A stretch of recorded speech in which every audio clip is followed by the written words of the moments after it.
seterusnya. Nah, ini harus kita luruskan pemahaman-pemahaman menyimpang yang seperti itu. Dan ini banyak terjadi. Anak-anak muda banyak yang menjadi sasaran dari doktrin salah. Mereka membaca ayat-ayat Al-Quran.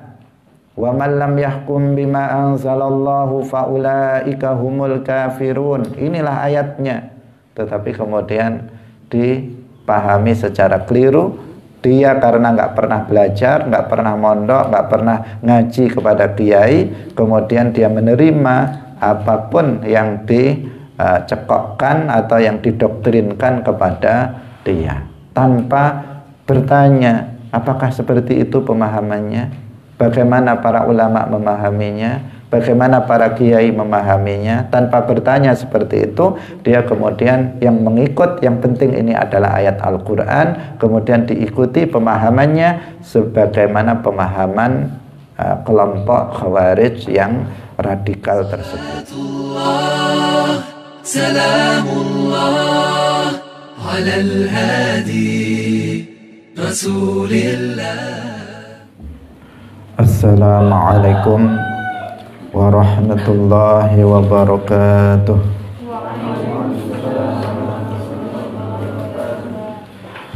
Alhamdulillahi rabbil alamin.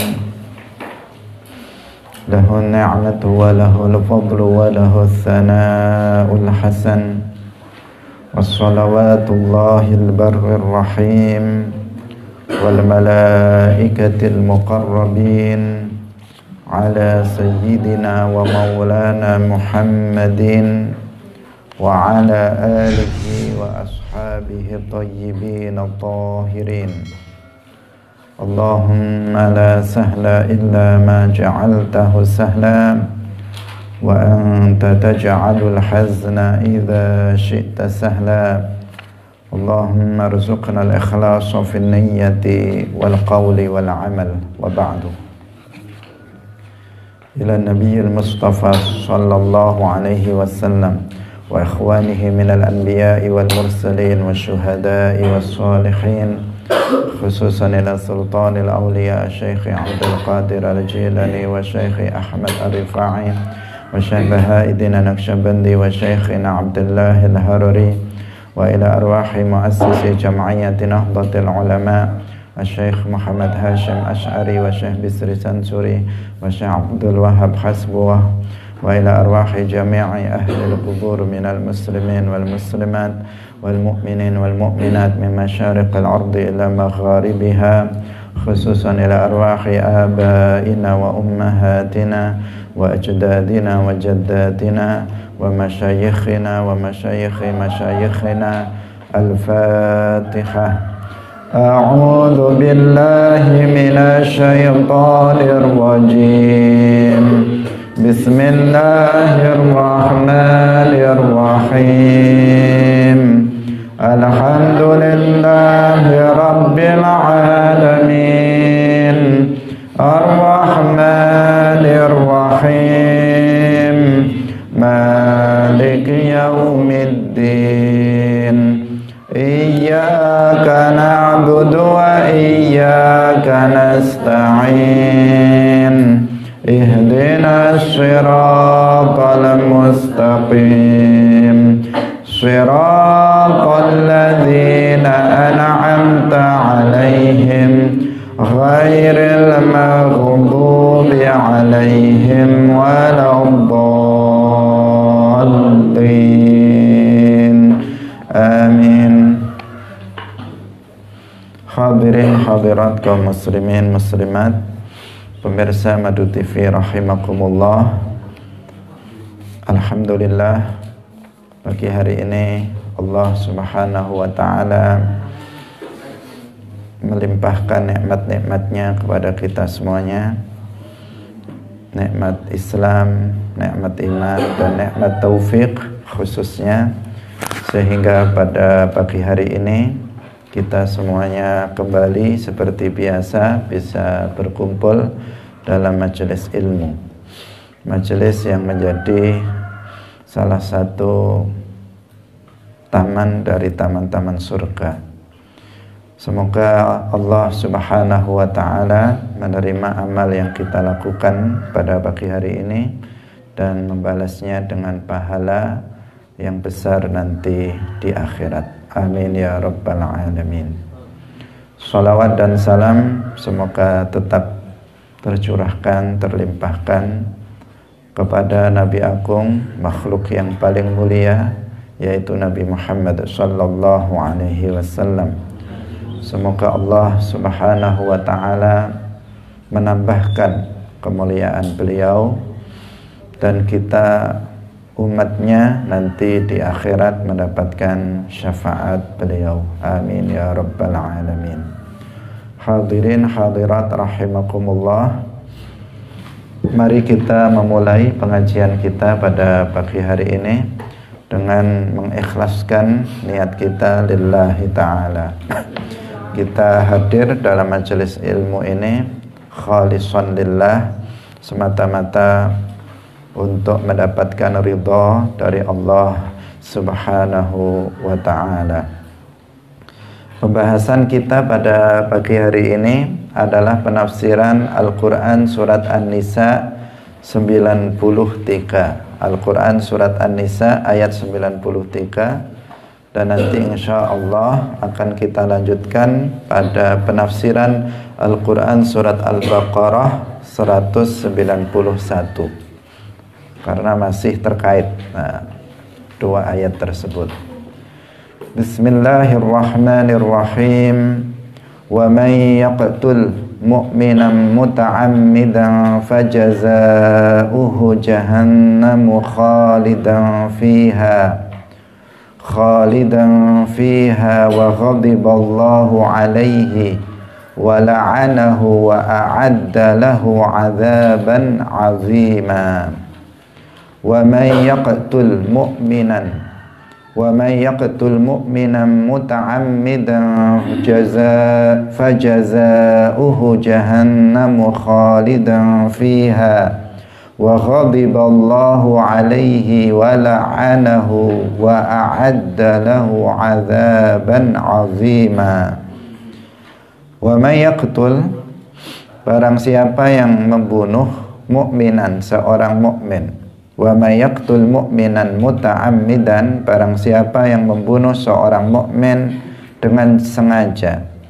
Fajaza'uhu jahannamu, maka balasannya adalah neraka jahanam. Khalidan fiha, dia selamanya di dalamnya. Ini makna zahirnya seperti itu. Dikatakan dia selamanya di dalamnya. Wa ghadiballahu alaihi, Allah murka kepadanya. Wa la'anahu, dan Allah melaknatnya. Wa a'adda lahu 'adzaban 'azima, dan Allah telah menyiapkan untuknya azab yang sangat besar. Hadirin hadirat rahimakumullah, pada ayat ini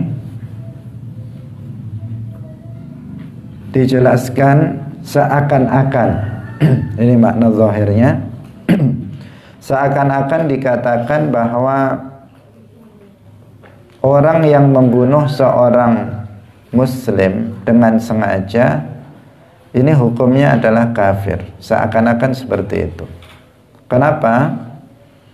Karena dalam ayat ini dijelaskan fajaza'uhu jahannamu khalidan fiha.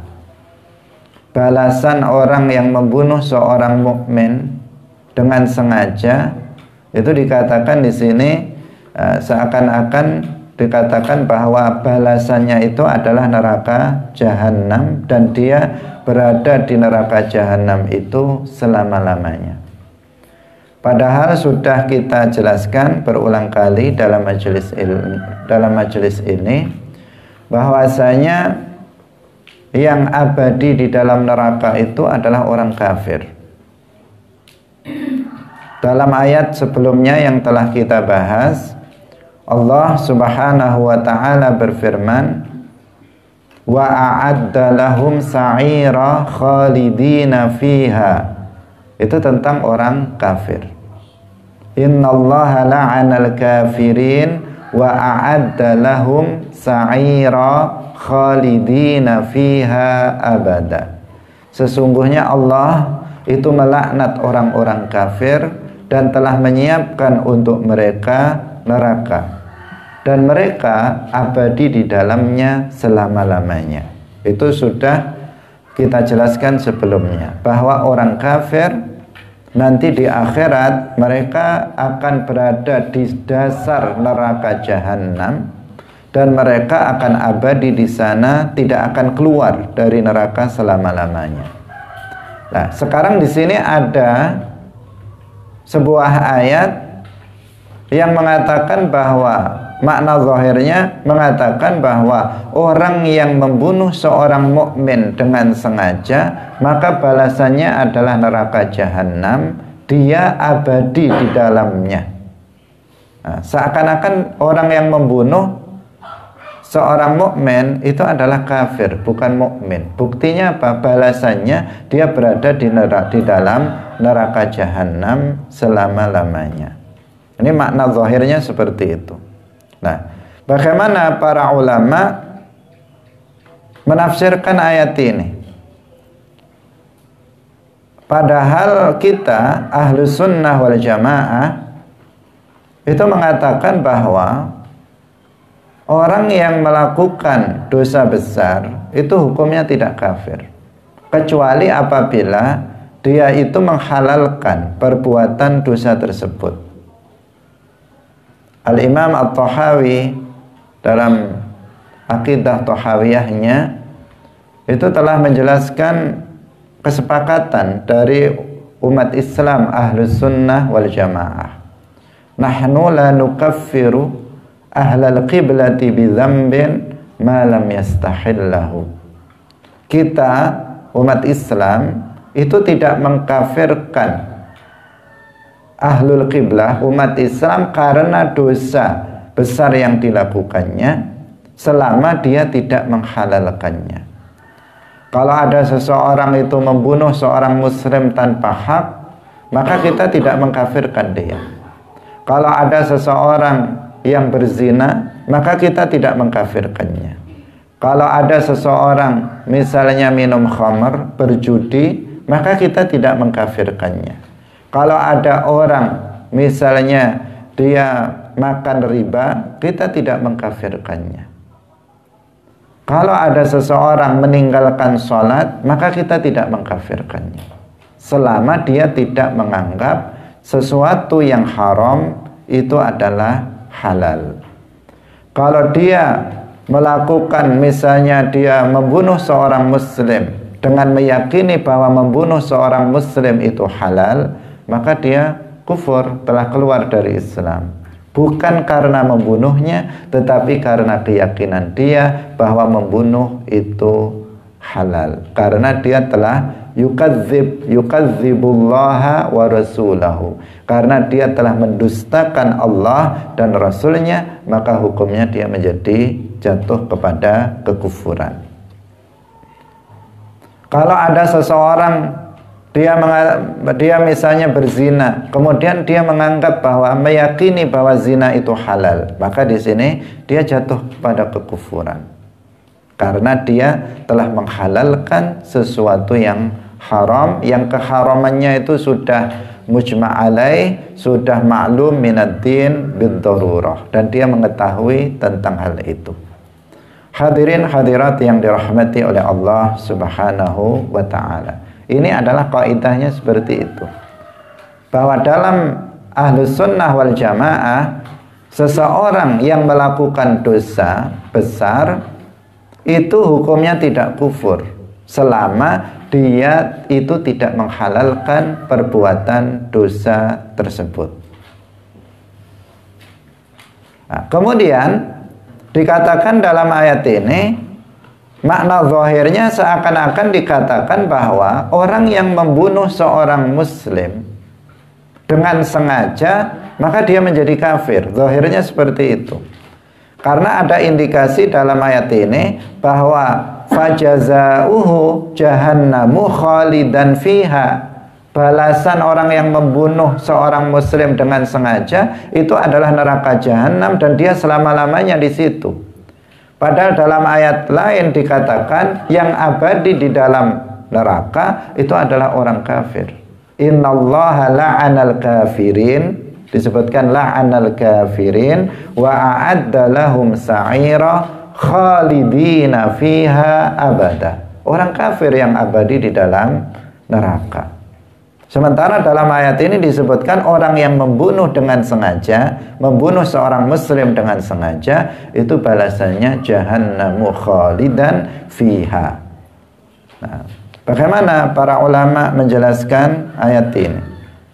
Karena dalam ayat lain itu dijelaskan orang yang membunuh seorang muslim dengan tanpa hak itu tidak kafir, tetap disebut sebagai muslim. Misalnya dalam surat Al-Hujurat, dalam surat Al-Hujurat disebutkan Bismillahirrahmanirrahim, wa in ta'ifatani minal mu'minina qatatalu fa aslihu bainahuma.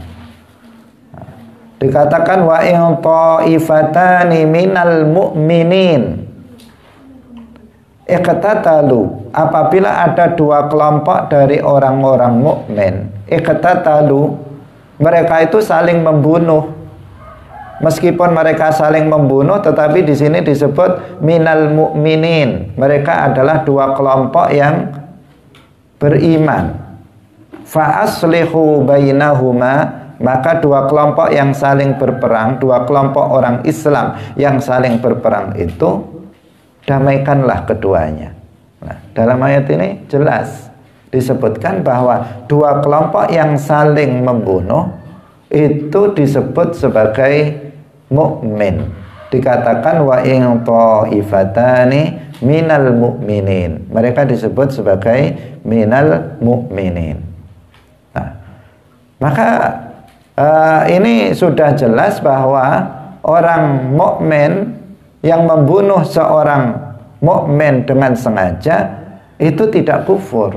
Sehingga dalam ayat ini mereka tetap disebut sebagai seorang mukmin. Nah, lalu kita kembali lagi kepada ayat. Apa makna ayat itu? Itu yang harus kita pahami dengan benar agar kemudian seseorang tidak salah dalam memahaminya sehingga kemudian mengkafirkan seorang muslim. Nah, agar seseorang tidak jatuh kepada mengkafirkan seorang muslim tanpa hak. Yang pertama, saya ulang di sini bahwa kaidah prinsip akidah dalam Ahlus Sunnah wal Jamaah adalah kita orang Islam ini tidak mengkafirkan orang yang melakukan dosa besar selama orang tersebut tidak menghalalkan dosa besar tersebut. Ini kaidahnya. Kalau ada orang melakukan dosa, maka kita tidak mengkafirkannya. Kita tidak menghukuminya sebagai orang kafir, tetapi dia seorang muslim ahlul kabair atau muslim asin atau muslim yang naqis al-iman. Seorang muslim pelaku maksiat, seorang muslim pelaku dosa besar, seorang muslim yang kurang imannya, atau muslim fasik, seorang muslim yang fasik. Itu sebutan untuk mereka, tetapi mereka adalah muslim.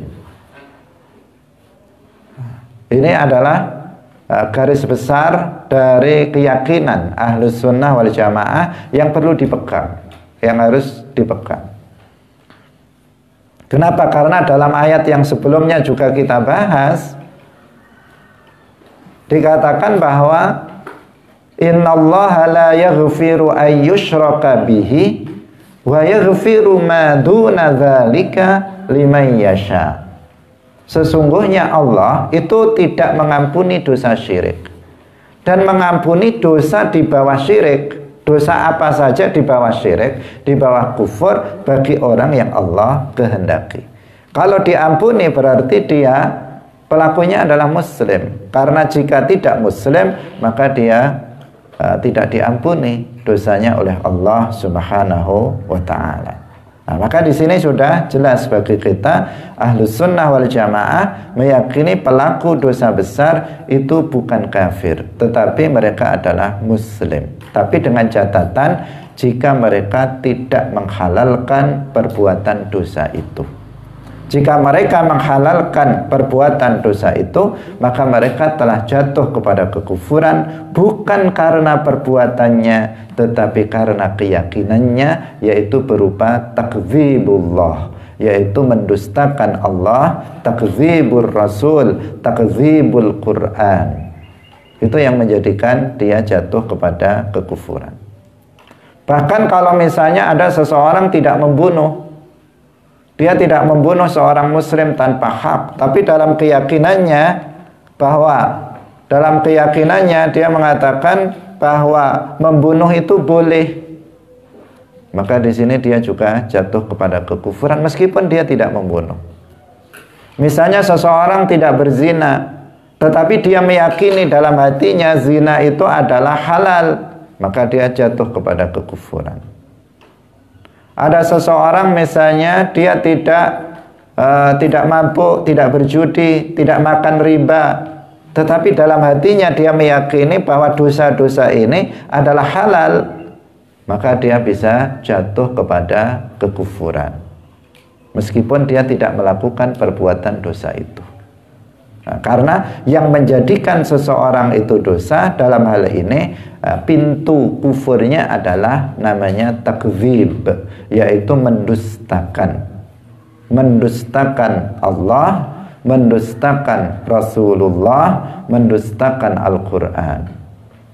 Ini yang menjadikan mereka keluar dari Islam, bukan perbuatannya itu sendiri. Nah, jika perbuatannya itu sendiri tanpa dia dibarengi dengan keyakinan penghalalan terhadap sesuatu yang haram, maka hukumnya adalah tidak kufur. Tetapi pelakunya dia menjadi orang yang fasik, ahlul kabair, seorang muslim yang fasik, pelaku dosa besar. Ini yang harus kita pegang dulu sebelum kemudian kita menemukan ayat ini, dan kita harus merujuk kepada para ulama bagaimana menafsirkannya, agar tidak kemudian terjadi apa? Ini kok kontradiksi, seakan-akan akan mengatakan orang kalau tidak merujuk kepada penafsiran ulama nanti akan kontradiksi. Yang satu mengatakan wa in ta'ifatani minal mu'minina qatatalu fa aslihu bainahuma. Yang satu ayat mengatakan bahwa orang mukmin, bahwa orang yang saling membunuh itu tetap disebut mukmin. Kemudian ada ayat yang mengatakan fajazauhu jahannamu khalidan fiha, yang memiliki makna bahwa orang yang seakan-akan orang yang membunuh seorang muslim dengan sengaja dikatakan dia adalah kafir juga. Hadirin hadirat yang dirahmati oleh Allah Subhanahu wa taala. Kalau kita membaca kitab tafsir dari para ulama, kita mendengar penjelasan tentang penafsiran ayat ini, maka setidaknya ada dua penafsiran yang dikemukakan oleh para ulama. Yang pertama, bahwa ayat ini adalah berlaku untuk orang yang membunuh seorang mukmin dengan meyakini kehalalan membunuh seorang mukmin tanpa hak itu. Seperti yang tadi kita telah bahas tentang rinciannya dalam akidah ahli sunnah wal jamaah. Jadi wa may yaqtul mu'minan muta'ammidan, di sini maksudnya adalah dan barang siapa yang membunuh seorang mukmin dengan sengaja, dengan meyakini bahwa membunuh seorang mukmin itu adalah halal, fajazauhu jahannamu khalidan fiha, maka balasannya adalah neraka jahanam, dia abadi di dalamnya. Bisa dipahami ya. Jadi kalau kita terjemahkan ayat ini dengan terjemahan tafsiriyah, dengan terjemahan sesuai dengan penafsiran sebagian ulama, wa may yaqtul mu'minan muta'ammidan, barang siapa yang membunuh seorang mukmin dengan sengaja disertai dengan keyakinan bahwa membunuh seorang mukmin tanpa hak itu adalah halal, maka balasan bagi orang tersebut adalah jahanam dan dia selamanya di dalamnya. Itu terjemahannya menjadi seperti itu. Terjemahan tafsiriyah berdasarkan penafsiran yang pertama dari sebagian para ulama. Nah, agar tidak kontradiksi antar satu ayat dengan ayat yang lainnya. Hadirin hadirat yang dirahmati oleh Allah Subhanahu wa ta'ala. Nah, karena tadi ketika seseorang meyakini tentang kehalalan membunuh seorang mukmin tanpa hak, itu berarti dia telah jatuh kepada takdzib, yaitu mendustakan Allah dan Rasulnya. Ini adalah satu penafsiran. Kemudian ada penafsiran yang kedua. Penafsiran yang kedua di sini dikatakan bahwa ayat ini berkaitan dengan sababun nuzul. Dalam memahaminya harus dihubungkan dengan sababun nuzul, sebab turunnya ayat tersebut. Bahwa ayat ini turun itu berkaitan dengan Muqais ibn Dobabah al-Kinai. Ada seseorang namanya Muqais bin Dobabah al-Kinai. Muqais ini sempat dia masuk ke dalam agama Islam. Dia sempat masuk ke dalam agama Islam. Tetapi Muqais ini kemudian membunuh salah satu dari utusan Rasulullah Shallallahu Alaihi Wasallam yang bernama Zubair ibn Ayyad al-Fihri. Jadi salah seorang yang bernama Zubair ibn Ayyad al-Fihri ini utusan Rasulullah. Dan Zubair ini adalah salah satu dari ahlu Badr. Dia dalam perang Badar dia ikut. Dan kita tahu bahwa mereka yang ikut dalam perang Badar itu memiliki keutamaan lebih dari yang lainnya.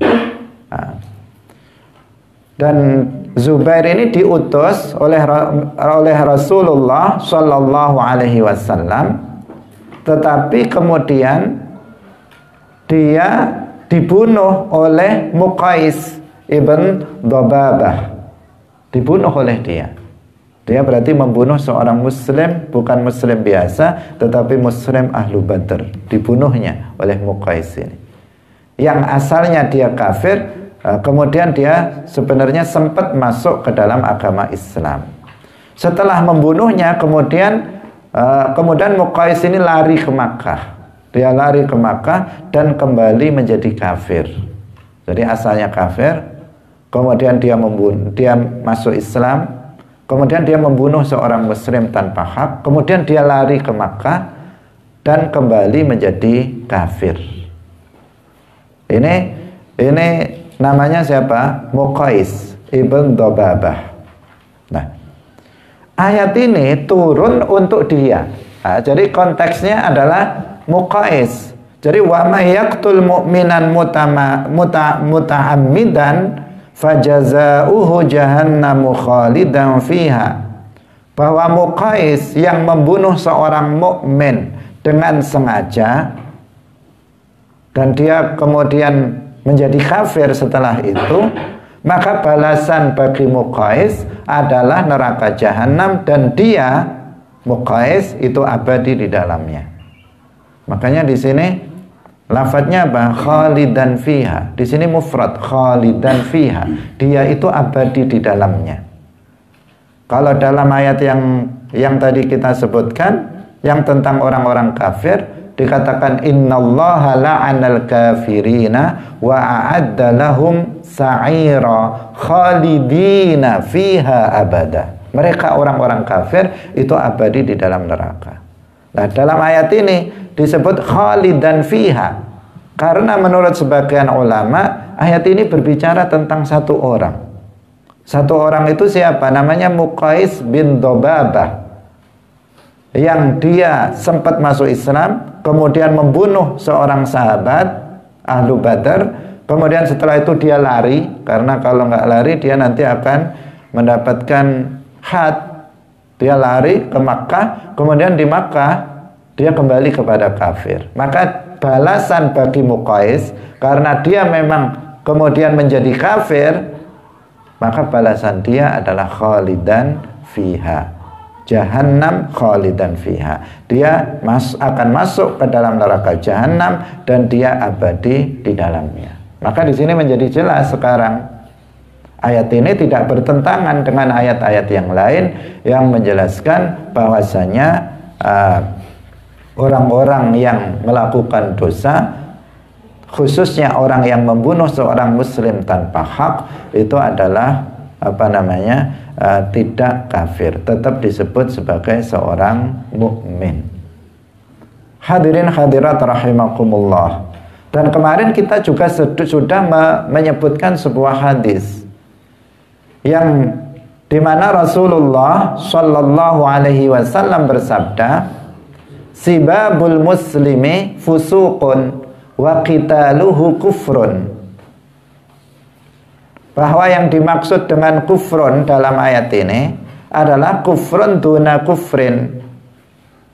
Sibabul muslimi fusuqun, mencaci maki seorang muslim itu adalah kefasikan, artinya dosa besar. Wa qitaluhu kufrun, dan membunuh seorang muslim itu dosanya sangat besar, menyerupai dosa kufur. Artinya mendekati, dosanya itu mendekati dosa kufur. Kenapa? Karena memang qatlul muslim bi ghairi haq, membunuh seorang muslim tanpa hak adalah dosa tertinggi setelah kufur. Jadi dosa yang paling berat setelah al-kufru, baik itu kufur syirik atau kufur ghairu syirik, sudah kita jelaskan dalam pembahasan ayat di awal kajian kita ini. Itu yang tertinggi adalah kufur. Kemudian yang kedua, tertinggi pertama setelah kufur, itu adalah membunuh seorang muslim tanpa hak. Sehingga dalam hadis itu disebutkan wa qitaluhu kufrun. Artinya kufrun duna kufrin, dosa yang sangat besar. Bahkan dalam ayat ini disebutkan wa ghadiballahu alaihi. Ini Allah murka kepada orang yang membunuh, wa la'anahu, dan Allah melaknat orang yang membunuh seorang muslim tanpa hak, wa a'adda lahu 'adzaban 'azima, dan Allah telah menyiapkan untuknya azab yang sangat besar. Nah, maka di sini para ulama menjelaskan bahwa dosa yang paling berat setelah kufur adalah membunuh seorang muslim tanpa hak. Nah, tanpa hak artinya ya yang tidak dibenarkan oleh syarak. Karena terkadang membunuh seorang muslim itu ada yang bil haq, yaitu ketika dalam rangka untuk menegakkan qisas atau menegakkan hak. Itu menegakkan apa? Hadd. Nah, dalam rangka qisas, misalnya seseorang muslim membunuh muslim lainnya. Ini jika ada penerapan hukum Islam, ini tidak bisa dilakukan kecuali oleh imam, oleh pemerintah. Kalau enggak, maka tidak bisa hukum ini. Dalam hukum Islam, jika ada seorang muslim membunuh seorang muslim lainnya tanpa hak, maka hukumannya adalah dibunuh. Hukumannya adalah dibunuh. Namanya diqisas, diberikan hukuman yang sama dengan perbuatan yang dilakukannya. Karena dia membunuh, maka ganti dibunuh. Nah, membunuh seorang muslim dalam rangka menegakkan qisas itu namanya membunuh seorang muslim bil haq. Nah, itu tidak dosa. Bahkan itu adalah menjalankan aturan atau syariat Islam. Misalnya ada seorang Muslim berzina, berzinanya zina muhsan, dia sudah bersuami, sudah beristri, kemudian dia melakukan zina. Maka dalam Islam, dalam syariat Islam, hukumannya adalah dirajam, dilempari batu sekepalan tangan, yang tidak terlalu besar, tidak terlalu kecil, sampai dia mati.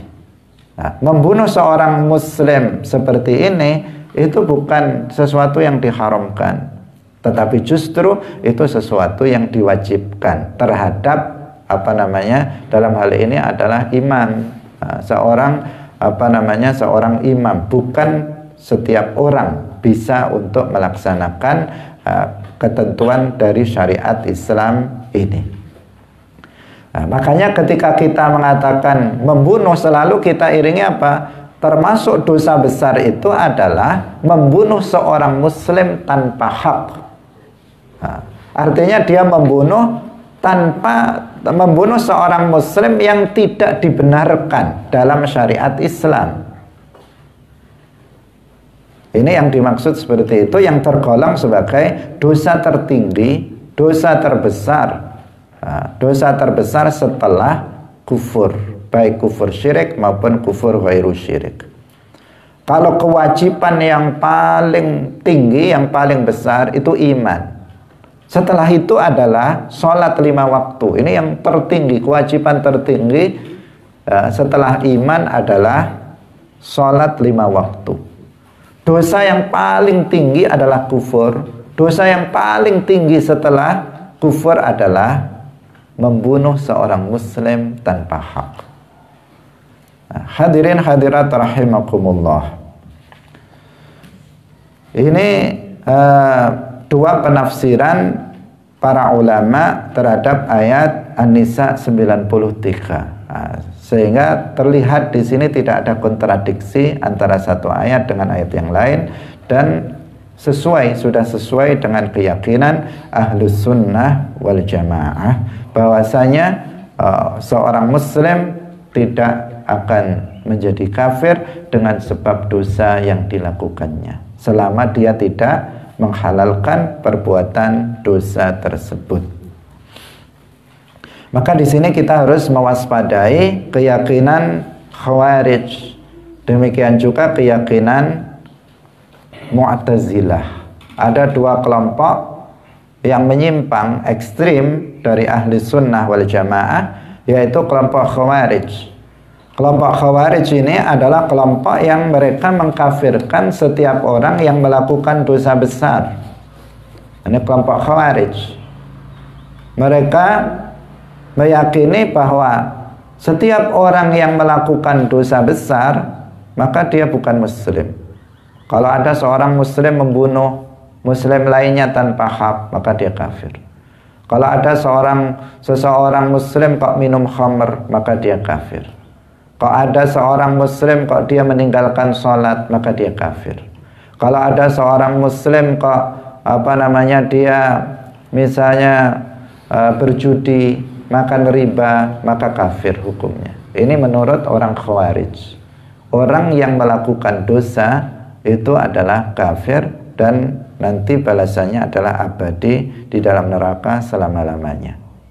Ini siapa? Akidah siapa? Kelompok Khawarij. Bukan akidah kita. Ahlus Sunnah wal Jamaah tidak meyakini keyakinan yang diyakini oleh kelompok Khawarij seperti itu. Sehingga kemarin kita jelaskan bahwa Said Qutb mengikuti Khawarij ini, sehingga dengan keyakinannya bahwa setiap orang yang berhukum dengan selain hukum Allah, artinya dia melakukan dosa, maka dihukumi oleh Said Qutb juga oleh Khawarij sebagai orang yang kafir. Makanya orang Khawarij kemudian mengkafirkan Sayyidina Ali, mengkafirkan Muawiyah bin Abi Sufyan, mengkafirkan Amr bin Al-As, mengkafirkan sahabat Abu Musa Al-Ash'ari, dan mengkafirkan semua sahabat yang setuju dengan tahkim. Karena tahkim dianggap sebagai berhukum dengan selain hukum Allah. Berarti divonis oleh mereka telah melakukan dosa, dan orang yang melakukan dosa itu adalah orang yang kafir. Itu menurut siapa? Khawarij. Dan kita Ahlus Sunnah wal Jamaah tidak seperti Khawarij. Ini kelompok ekstrim, kelompok radikal, kelompok yang menyimpang dari jalur Al-Quran dan hadis. Kemudian ada kelompok lain, namanya kelompok Mu'tazilah. Kelompok Mu'tazilah. Kelompok Mu'tazilah itu memiliki sebuah doktrin akidah namanya manzilatun bainal manzilatain.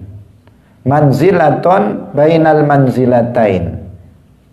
Artinya dia berada di suatu posisi di antara dua posisi. Maksudnya bagaimana? Menurut mereka, apabila ada seseorang muslim kok dia melakukan dosa besar, maka menurut mereka dia bukan muslim dan juga bukan kafir. Dia adalah manzilah di antara kafir dan mukmin. Dia tidak disebut kafir, dia juga tidak disebut mukmin.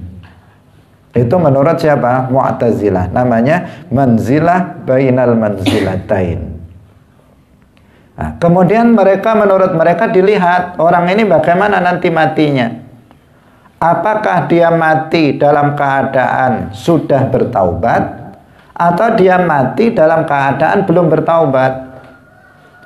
Jika dia mati dalam keadaan belum bertaubat, maka dipastikan dia kafir.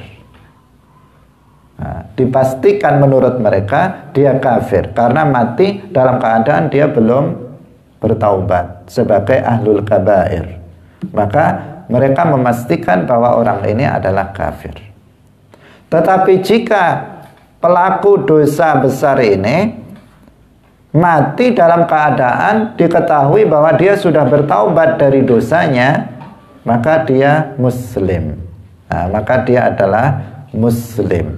Nah, nanti pada hari kiamat bagaimana? Di akhirat bagaimana orang yang seperti ini?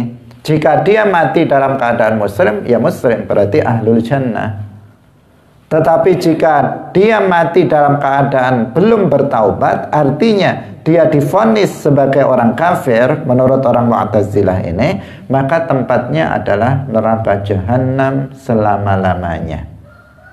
Tempatnya adalah neraka jahanam selama-lamanya. Hanya saja menurut orang Mu'tazilah, meskipun mereka selama-lamanya di neraka jahanam, tetapi azab mereka lebih ringan dibandingkan dengan orang kafir lainnya. Nah, dibandingkan dengan orang kafir lainnya dia lebih ringan. Hanya saja dia abadi di dalam neraka itu, tidak akan keluar dari neraka karena dihukumi oleh mereka orang-orang ini sebagai orang-orang yang kafir. Ini siapa? Mu'tazilah. Berbeda dengan kita Ahlus Sunnah wal Jamaah. Kita meyakini seorang pelaku dosa besar tidak kafir, kecuali kalau dia menganggap dosa itu sebagai perbuatan yang halal untuk dilakukan, maka mereka menjadi kufur. Tetapi selama mereka tidak menganggap dosa maksiat itu sebagai sesuatu yang halal, maka dia adalah muslim.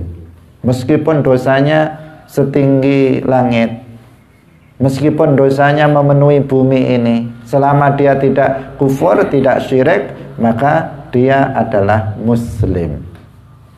Nah, bagaimana nasib dia di akhirat jika dia mati dalam keadaan belum bertaubat? Jika dia sudah bertaubat, sebelum mati sudah bertaubat, dosanya sebesar gunung Uhud atau sebesar setinggi langit, tadi kita memenuhi bumi ini, tapi sebelum mati dia sudah bertaubat.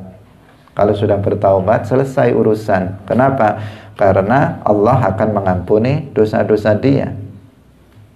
At-taibu minadz-dzanbi kaman la dzanbalah. Orang yang bertaubat dari dosanya, maka dia seperti orang yang tidak punya dosa sama sekali. Maka di sini dia bersih dan dia menjadi muslim yang soleh karena dia sudah sudah bertaubat dari dosa-dosanya tersebut. Nah, tetapi jika dia ahlul kabair dari orang Islam ini sampai mati belum bertaubat, kita tidak meyakini seperti yang diyakini oleh Mu'tazilah.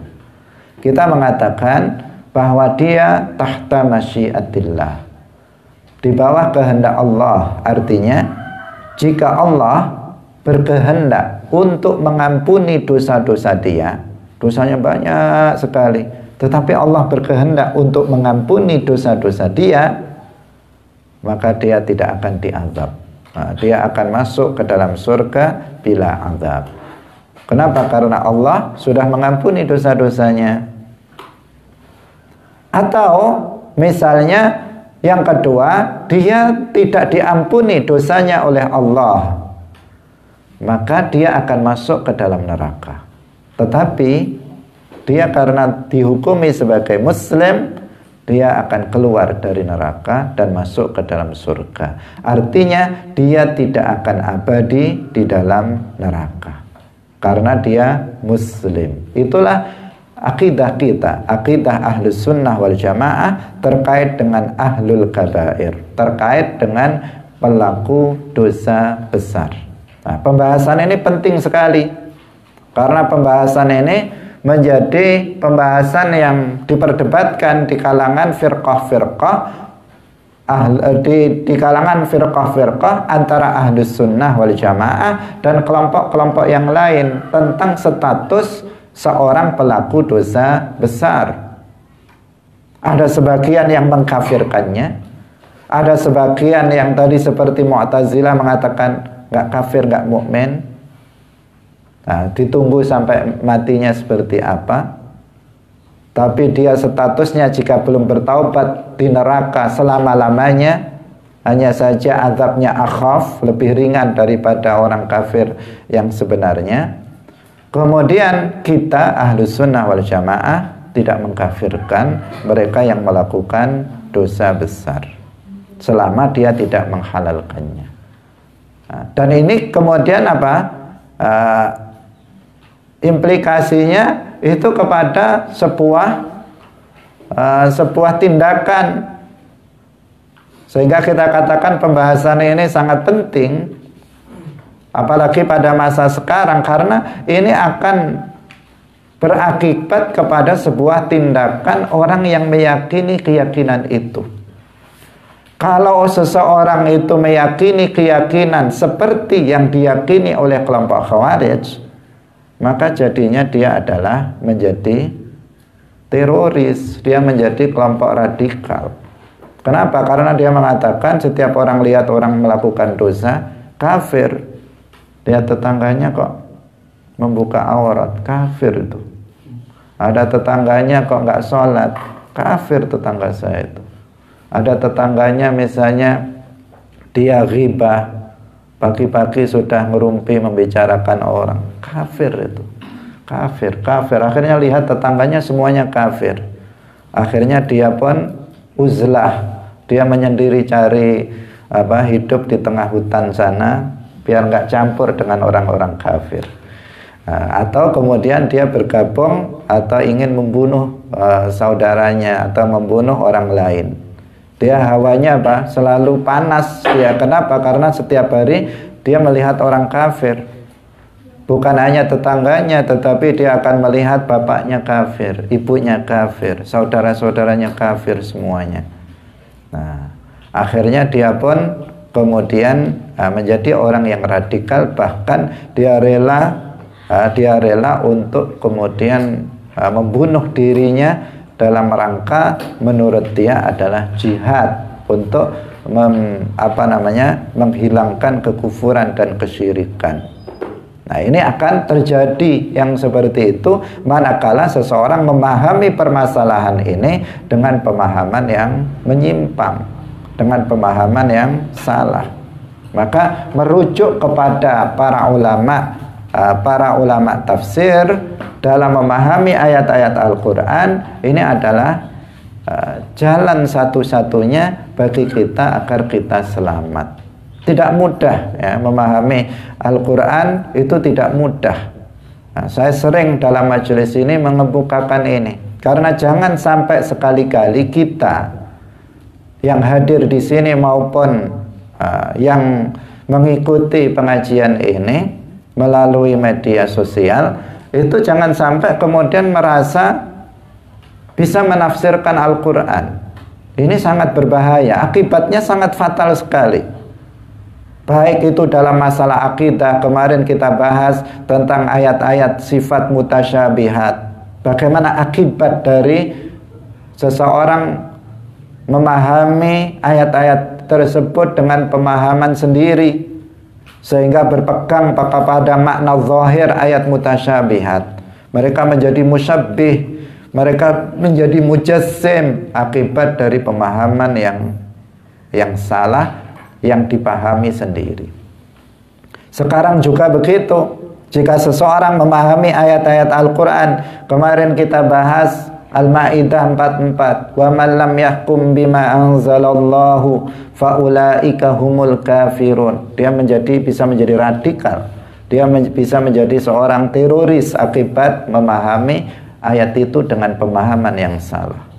Demikian juga ayat ini, wa may yaqtul mu'minan, dan seterusnya. Jika ayat ini dipahami dengan pemahaman yang menyimpang, seseorang juga bisa menjadi khawarij.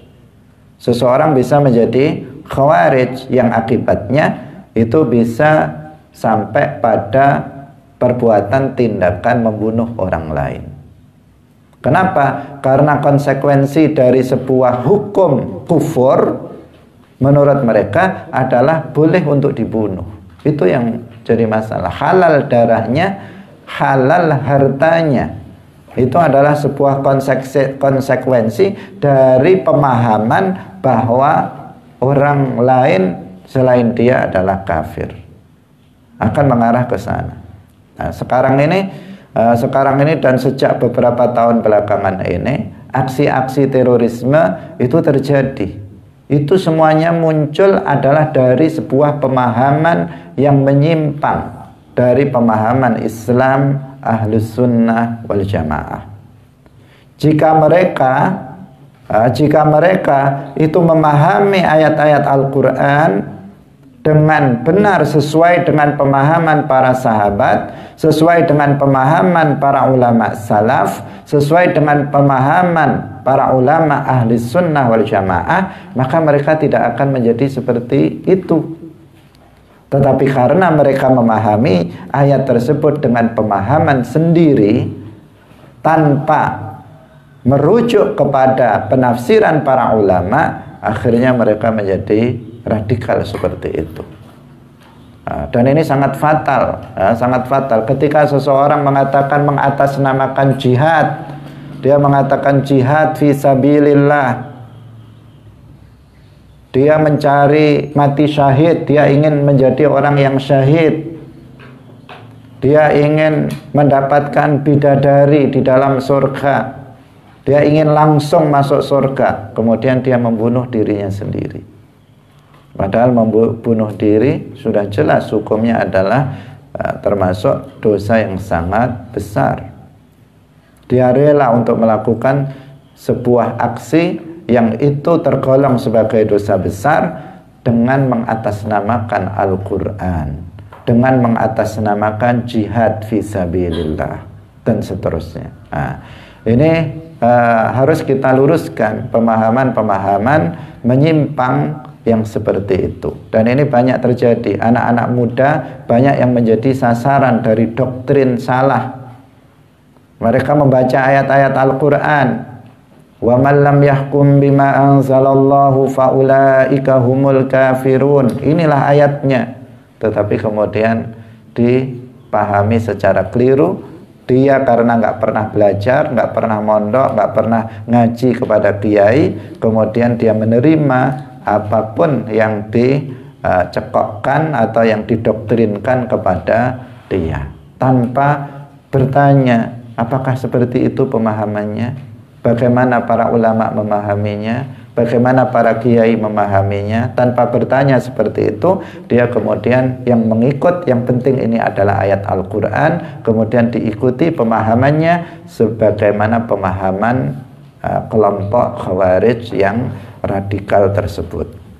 Hadirin hadirat rahimakumullah, Kita masih satu ayat yang kita bahas, ternyata tidak selesai, sehingga insya Allah akan kita lanjutkan dalam pertemuan berikutnya. Untuk surat Al-Baqarah ayat 191 insya Allah akan kita bahas dalam pertemuan berikutnya. Barakallahu fikum, wallahul muwaffiq ila aqwamit thoriq. Wassalamualaikum warahmatullahi wabarakatuh. Salatullah, salamullah ala al-hadi Rasulillah.